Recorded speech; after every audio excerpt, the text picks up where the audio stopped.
హైదరాబాద్ పాత బస్తీ ప్రాంతంలోని ప్రభుత్వ భూముల్లో అక్రమ నిర్మాణాలకు వ్యతిరేకంగా Hyderabad integrated development agency HYDRAA అధికారులు కఠిన చర్యలు చేపట్టారు. చంద్రయానగుట్ట నియోజకవర్గం పరిధిలోని బండ్లగూడ మండలం అక్బర్ నగర్లో ఈ ఘటన చోటు చేసుకుంది. ఇక్కడ సర్వే నెంబర్లు 303 నుండి 306 వరకు విస్తరించి ఉన్న సుమారు 2000 గజాల ప్రభుత్వ భూమిని కొందరు వ్యక్తులు కబ్జా చేసి అక్రమంగా నిర్మాణాలు చేపట్టారని గుర్తించిన హైడ్రా బృందం వాటిని కూల్చివేసింది. ఇటీవల కాలంలో చెరువులు, ప్రభుత్వ స్థలాల్లో వెలుస్తున్న అక్రమ కట్టడాలపై హైడ్రా ప్రత్యేక దృష్టి సారించింది. ఈ తాజా చర్యలతో కబ్జాదారుల గుండెల్లో రైలు పరిగెడుతున్నాయి. అయితే హైడ్రా చేపట్టిన ఈ కూల్చివేత కార్యక్రమాన్ని వ్యతిరేకిస్తూ పలువురు ఎంఐఎం కార్పొరేటర్లు, మహిళా నాయకులు ఆందోళనకు దిగారు. హైడ్రా రంగనాథ్ డౌన్ డౌన్ అంటూ వారు పెద్దపెట్టిన నినాదాలు చేపట్టారు.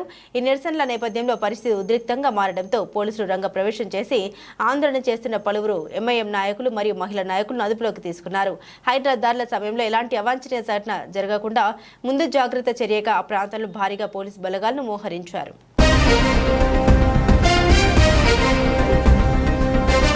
We'll be right back.